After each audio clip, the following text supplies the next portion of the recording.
il est important de suivre l'évolution du trafic. Devant moi. Réponse A, oui. Réponse B, non. Derrière moi. Réponse C, oui. Réponse D, non.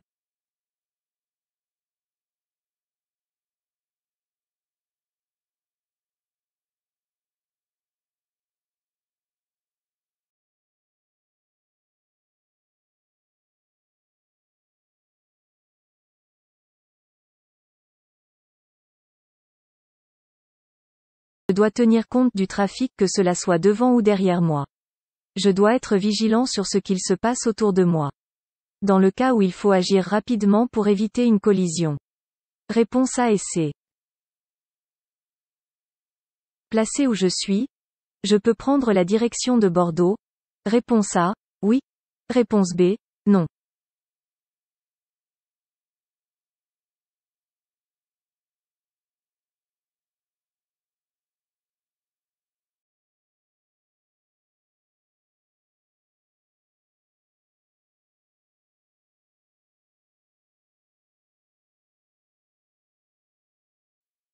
Je suis en présence d'une bifurcation d'autoroute.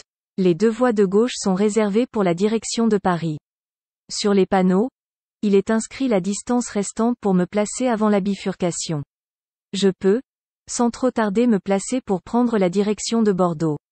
Mémo. S'il y a la distance sur les panneaux, on peut changer de voie. Sinon, on reste à sa place. Réponse A. Le régulateur de vitesse permet de faire des économies de carburant? Réponse A, oui. Réponse B, non.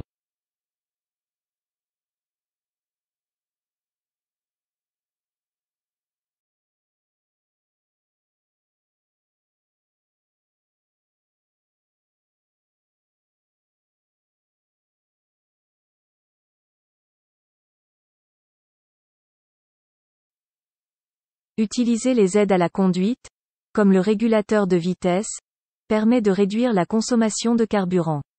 En effet, le régulateur de vitesse permet de maintenir une vitesse constante.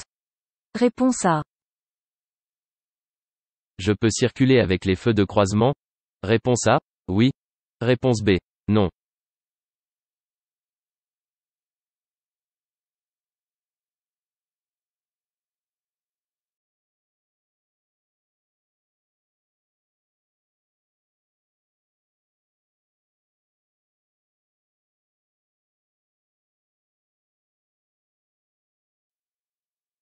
En agglomération éclairée, il est possible d'utiliser les feux de croisement.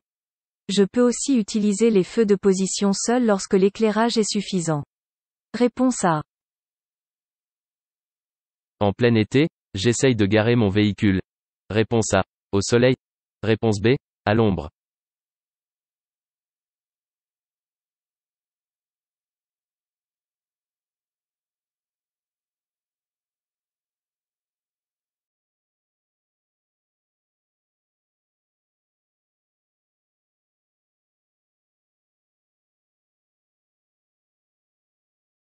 En plein été, il est fortement conseillé, dans la mesure du possible, de stationner son véhicule à l'ombre. Dans le cas contraire, il vaut mieux ouvrir toutes les portes avant de prendre la route pour aérer le véhicule. Réponse B. Faire du covoiturage permet de réduire. Réponse A. La pollution. Réponse B. Le trajet. Réponse C. Les bouchons. Réponse D. Le coût du trajet.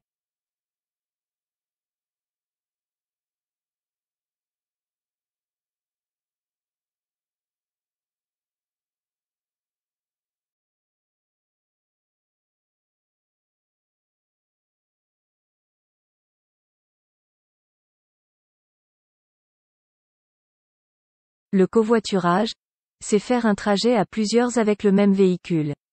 Cela permet de diviser le coût du trajet par le nombre de personnes dans le véhicule. Cela permet également de réduire le nombre de véhicules sur la route, donc les bouchons et la pollution. Réponse A, C et D. Sur la route, la première cause d'accident mortel est. Réponse A, la fatigue. Réponse B, la vitesse. Réponse C, le mauvais état de la route. Réponse D, l'alcool au volant.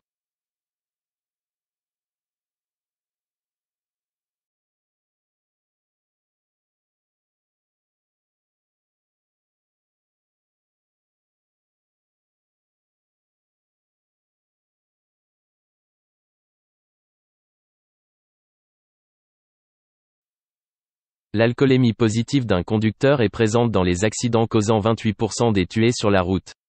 Ce qui en fait la seconde cause de mortalité sur la route. Les excès de vitesse ou vitesse excessive sont la cause principale des 35% des accidents mortels. Réponse B.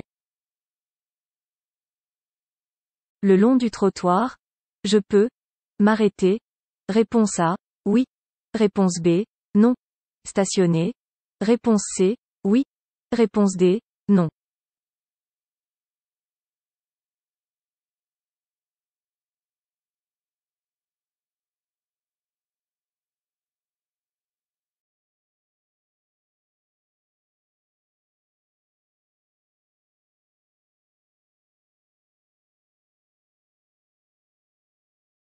En observant la signalisation au sol, on aperçoit qu'il existe une bande cyclable.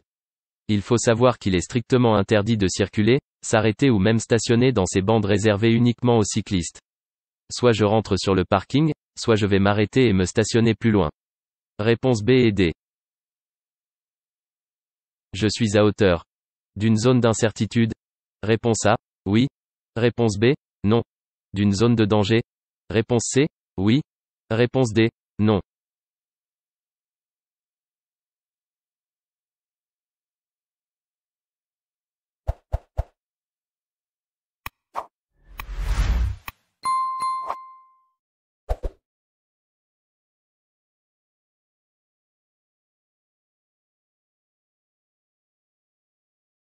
J'arrive à hauteur d'un passage piéton.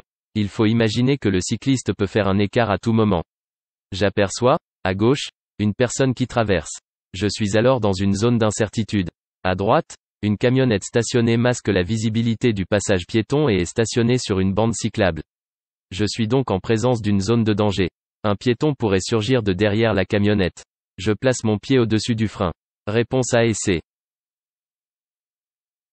Cette balise annonce un passage à niveau dans. Réponse A, 25 mètres. Réponse B, 50 mètres. Réponse C, 100 mètres. Réponse D, 150 mètres.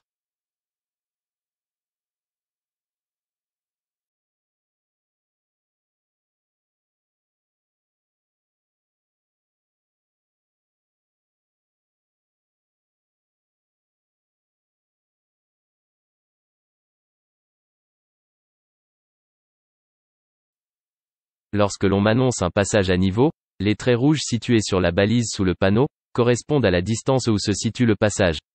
Un trait correspond à 50 mètres. Ici, la balise m'annonce le passage à niveau à 150 mètres. Réponse D. L'attachement surdimensionné d'un conducteur à son véhicule peut provoquer des comportements dangereux. Réponse A, oui. Réponse B, non. Nerveux. Réponse C, oui. Réponse D, non.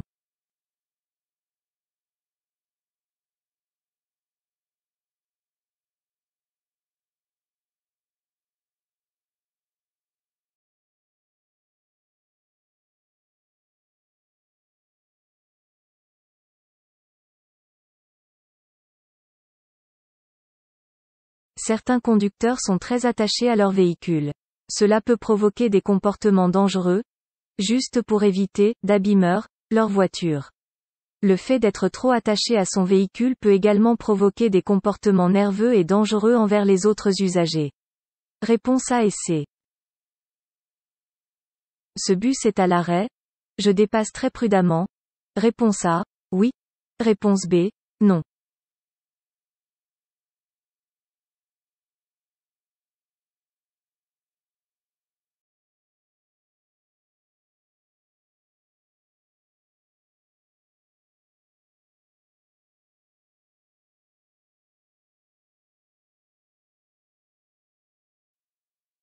Le bus a actionné ses feux de détresse le temps de la descente et de la montée des usagers.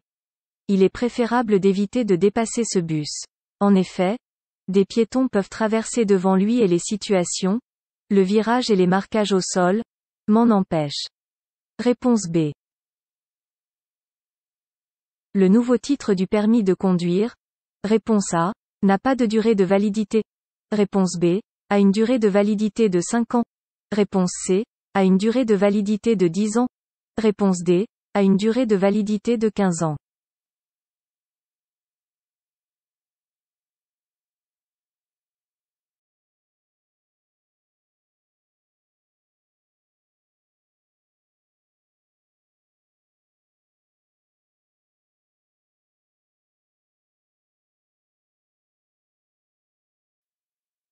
La catégorie B du permis de conduire délivré depuis septembre 2013 a une validité de 15 ans.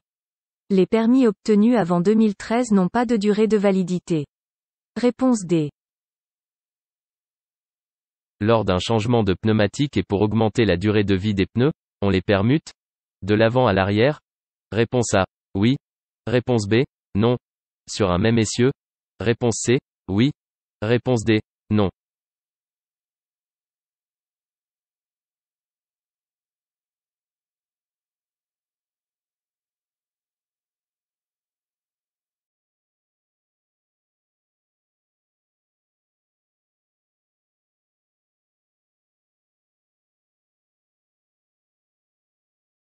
Lors de changement de pneumatique, on ne permue pas les pneus de l'avant à l'arrière, mais de l'arrière vers l'avant, car les roues avant supportent le poids du moteur et les changements de direction.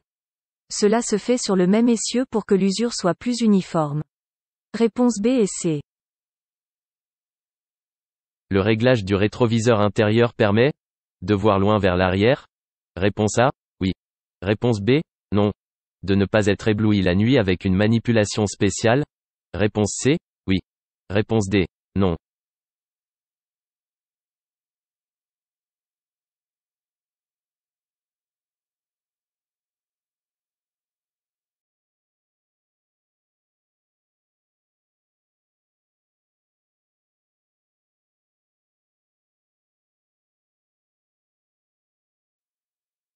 Le réglage des rétroviseurs, qu'ils soient intérieurs ou extérieurs, est très important. En effet, le rétroviseur permet d'avoir une vision lointaine vers l'arrière. Les rétroviseurs extérieurs permettent de voir ce qu'il se passe sur les côtés. Attention, ils ne couvrent pas les angles morts. La nuit, le rétroviseur intérieur me permet également de ne pas être ébloui. Il suffit, à l'aide d'un bouton poussoir, de le mettre en position de nuit. Réponse A et C. Le taux d'alcoolémie varie en fonction du sexe. Réponse A. Oui. Réponse B. Non. De la taille de la personne. Réponse C. Oui. Réponse D. Non.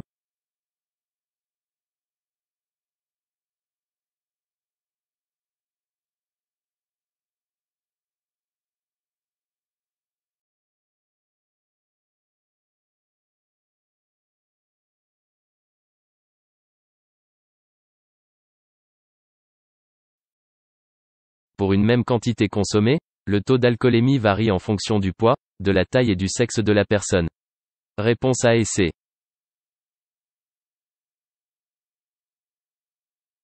Je peux quitter mon véhicule immédiatement? Réponse A. Oui. Réponse B. Non.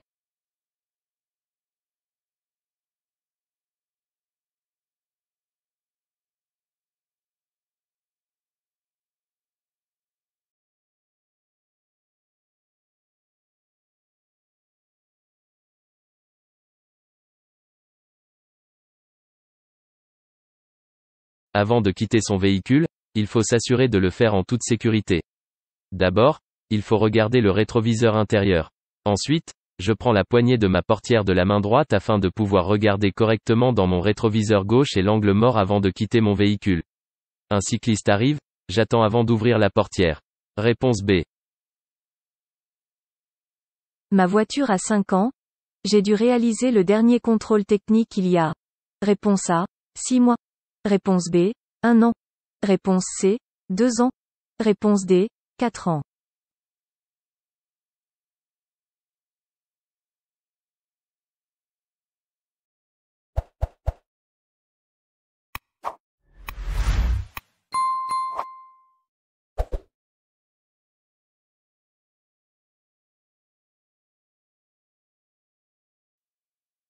Le contrôle technique se fait au moins 6 mois avant le 4e anniversaire de la voiture, puis est renouvelé tous les 2 ans. Ma voiture âgée de 5 ans a donc été contrôlée il y a 1 an. Réponse B. Le système de Start and Stop permet de moins polluer? Réponse A. Oui. Réponse B. Non. De moins consommer? Réponse C. Oui. Réponse D. Non.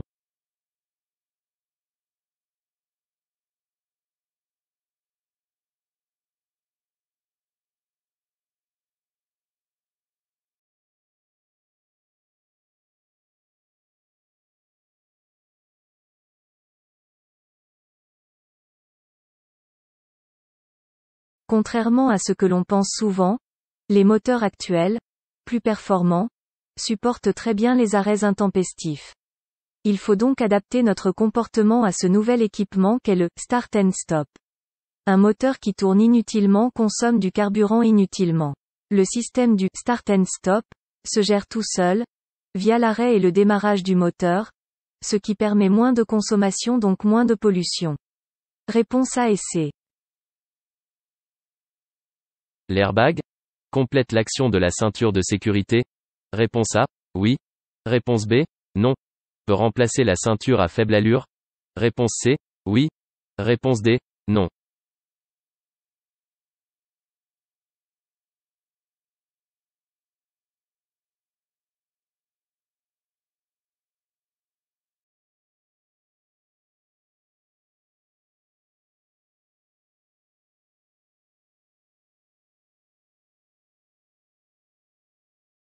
L'airbag se déclenche à partir de 26 km/h et se gonfle en 3/10 de seconde, c'est-à-dire à une vitesse de près de 300 km/h.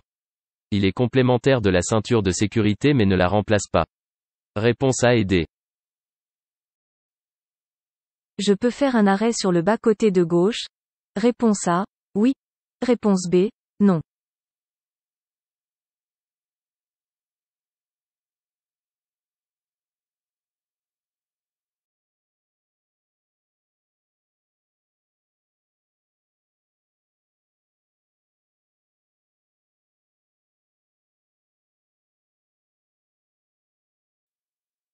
Pour pouvoir faire un arrêt, je dois le faire dans de bonnes conditions. Hors agglomération et lorsque la signalisation me l'autorise, il est possible de faire un arrêt sur l'accotement de gauche à condition de ne pas gêner les autres usagers. Cependant, les marquages jaunes, même temporaires, sont des marquages continus. Il m'est donc interdit de faire cette action. Je m'arrêterai dans un endroit plus adapté. Réponse B.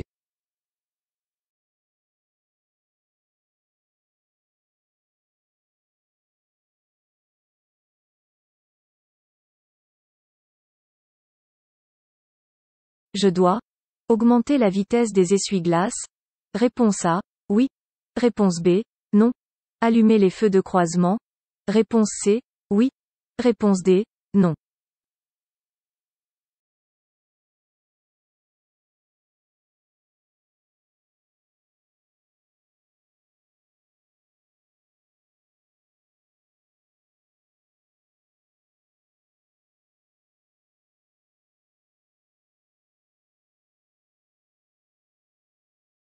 Dans cette situation, du moment où il pleut et que les essuie-glaces sont en action, il est obligatoire de circuler avec les feux de croisement afin d'être vu le plus tôt possible des autres usagers. L'intensité de la pluie ne m'oblige pas à mettre les essuie-glaces à la vitesse supérieure. Réponse B et C.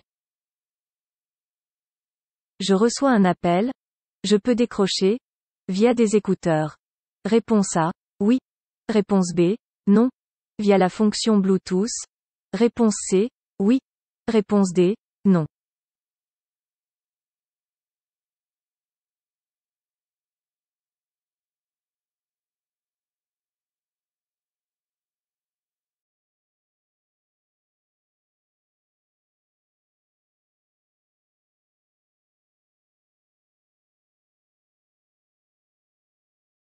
L'utilisation d'un téléphone portable ainsi que des écouteurs est strictement interdite en voiture. En effet, les écouteurs vous isolent et vous empêchent d'écouter les bruits extérieurs. Seule l'utilisation du Bluetooth est autorisée. Le mieux est de ne pas se servir de son téléphone en voiture. Réponse B et C. En moyenne le corps élimine l'alcool à raison de. Réponse A, 0,10 g par litre par heure. Réponse B, 0,15 g par litre par heure. Réponse C, 0,20 g par litre par heure.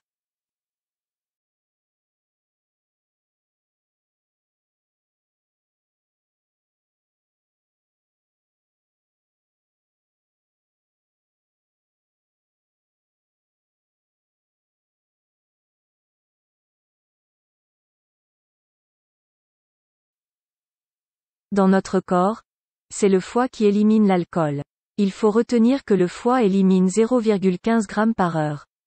Donc pour un verre d'alcool bu, le corps mettra environ 1h30 pour l'éliminer. Réponse B. Je viens d'actionner les feux. Réponse A. Diurne. Réponse B. De position. Ils permettent de mieux voir. Réponse C. Oui. Réponse D. Non.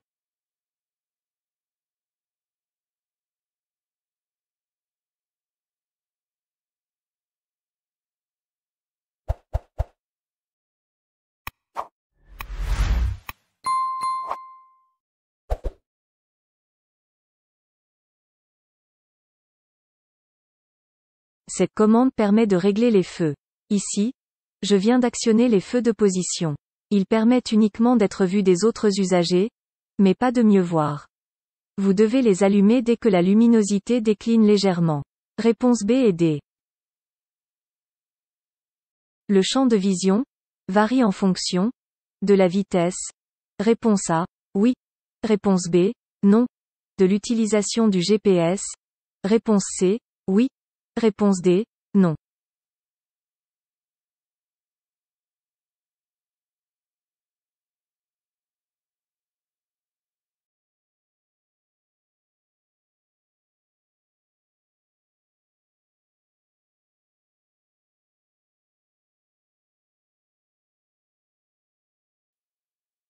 Le champ visuel varie en fonction de la vitesse. Plus je roule vite, plus le champ de vision rétrécit.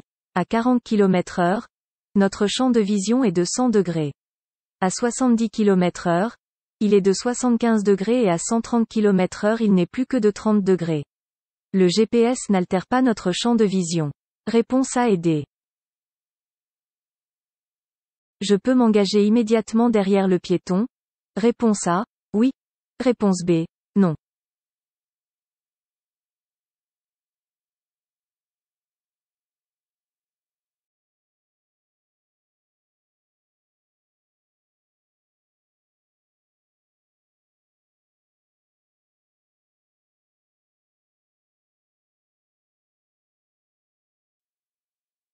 Dans cette situation, il faut toujours s'arrêter.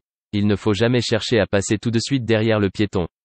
En effet, il peut rebrousser chemin sans penser avoir de véhicule autour de lui. Je dois rester vigilant et attendre qu'il finisse de traverser. Réponse B. Dans cette situation, réponse A. Je ralentis et je passe. Réponse B. Je klaxonne. Réponse C. Je m'arrête.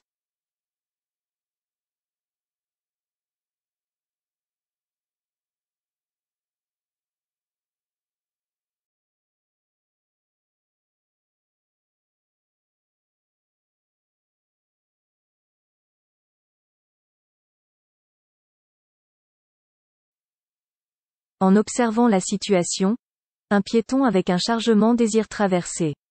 Il commence à s'engager sur la chaussée. L'utilisation du klaxon ne sert à rien, car le piéton regarde dans ma direction. Je dois m'arrêter et le laisser traverser en sécurité. Réponse C. Mon passager ne se sent pas bien. Je peux m'arrêter sur cet emplacement de droite. Réponse A. Oui. Réponse B. Non.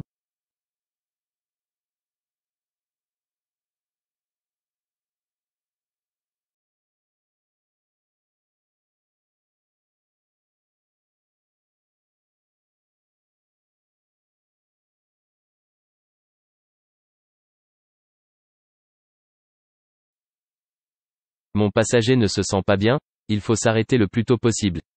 Le panneau m'annonce un refuge. Les refuges sont à utiliser seulement en cas de panne, d'accident ou de malaise comme cela pourrait être le cas pour mon passager. Réponse A.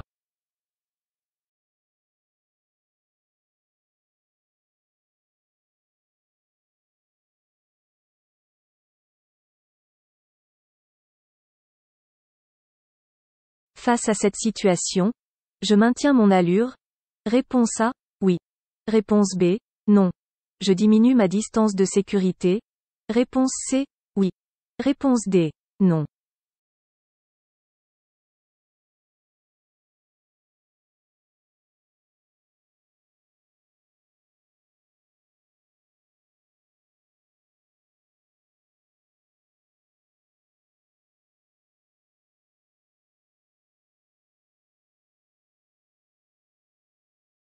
Ce conducteur a un comportement très dangereux car il effectue un dépassement dans un virage sans visibilité.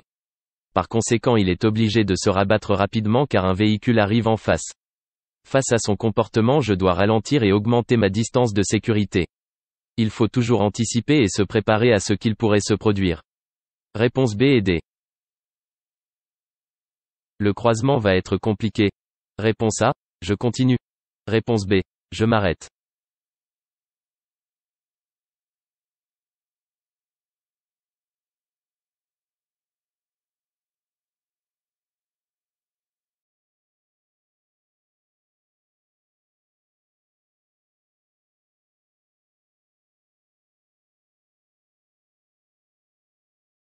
Tous les véhicules doivent faciliter le passage des véhicules de transport en commun à l'intérieur de l'agglomération. Dans cette situation, je m'arrête. Réponse B. Un réglage correct de mon rétroviseur me permet de voir loin. Réponse A, oui. Réponse B, non.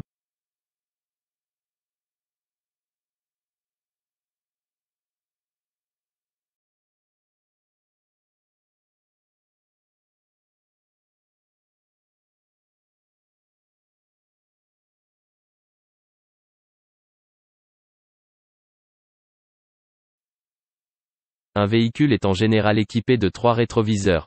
Le rétroviseur intérieur est très important et obligatoire. Il permet de couvrir un grand angle derrière. Réponse A. Un conducteur en période probatoire ne porte pas sa ceinture de sécurité. Il risque la perte de 4 points. Réponse A, oui. Réponse B, non. L'obligation d'effectuer un stage de sensibilisation à la sécurité routière. Réponse C, oui. Réponse D, non.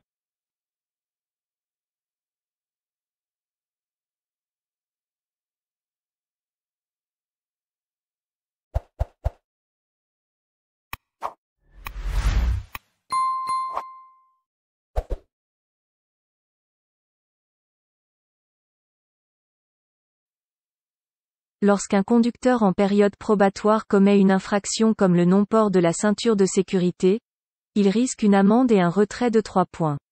À partir d'un retrait de 3 points, il devra obligatoirement suivre un stage de sensibilisation à la sécurité routière.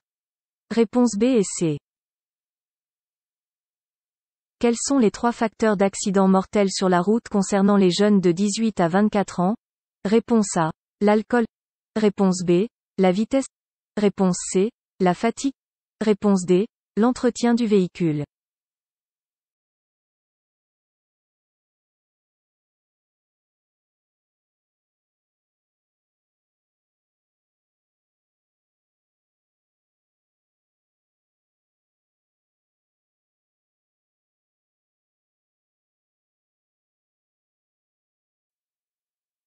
Chaque année, les 18 à 24 ans paient un lourd tribut. En effet, les principaux facteurs d'accident les concernant sont l'alcool, la vitesse ainsi que la fatigue. Malheureusement, on peut rajouter l'utilisation du téléphone au volant. 16% des conducteurs décédés avaient moins de 2 ans de permis. Réponse A, B et C. En cas d'accident seul, je suis couvert par mon assurance si j'ai une garantie tout risque. Réponse A. Oui. Réponse B. Non. J'ai une garantie dommage collision. Réponse C. Oui. Réponse D. Non.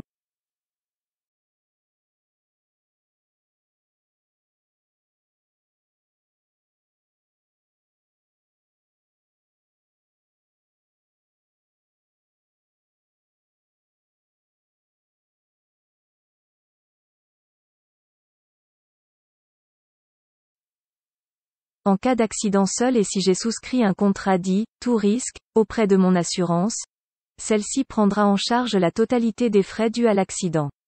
La garantie dommage collision se joue surtout en cas d'accident avec un tiers. Attention à ne pas confondre les deux. Réponse A et D. La voie de droite est réservée aux bus? Réponse A. Oui. Réponse B. Non. Peut être empruntée par les cyclistes? Réponse C. Oui. Réponse D. Non.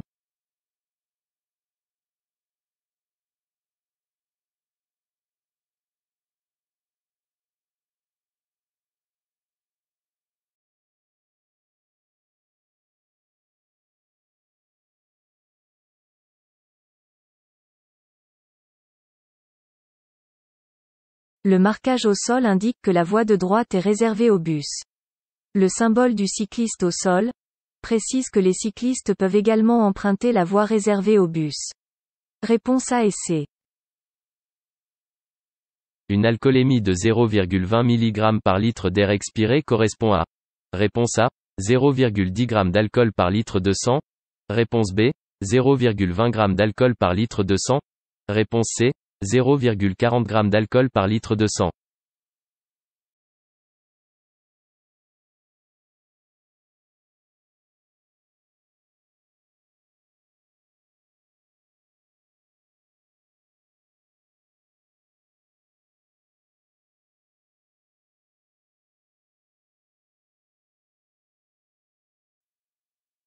L'alcoolémie se mesure de deux façons. Soit en mg, L d'air expiré en soufflant dans un éthylomètre, soit en G, L de sang en faisant une prise de sang. Pour connaître l'alcoolémie en G, L de sang, il suffit de prendre la taux en mg, L d'air expiré et de le multiplier par 2. Donc, 0,20 mg par litre d'air expiré est égal à 0,40 g par litre de sang. Réponse C. En circulant sur la bande d'arrêt d'urgence, je risque de gêner une éventuelle intervention d'un véhicule de secours. Réponse A, oui. Réponse B, non.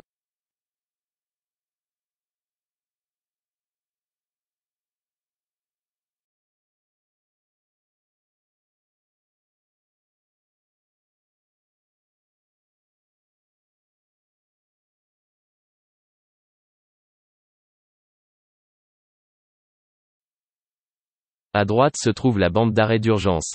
On ne peut s'y arrêter qu'en cas de panne, de malaise ou d'accident. Je risque de gêner une éventuelle intervention d'un véhicule de secours.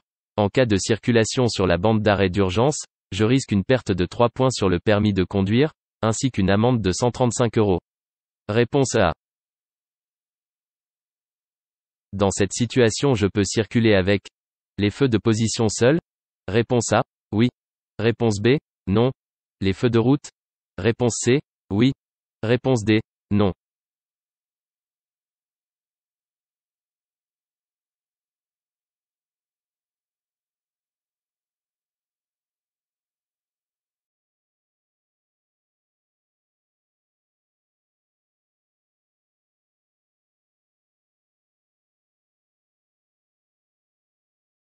La nuit en agglomération avec la présence d'éclairage, je peux circuler avec les feux de position seuls.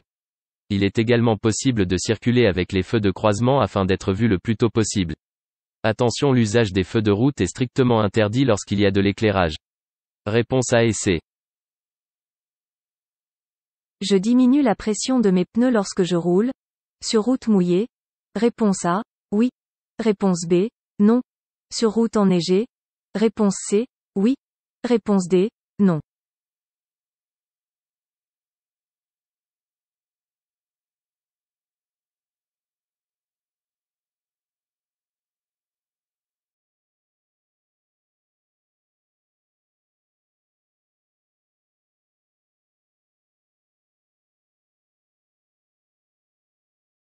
Il ne faut jamais diminuer la pression des pneumatiques. Les constructeurs préconisent la pression nécessaire et adaptée à chaque véhicule. On peut faire un léger surgonflage de 0,3 bar lorsque le véhicule a roulé ou ajouter de la pression si le véhicule est chargé, mais il ne faut jamais effectuer de sous-gonflage, quelle que soit la météo. Le véhicule consomme plus et les pneus s'usent plus vite. Réponse B et D.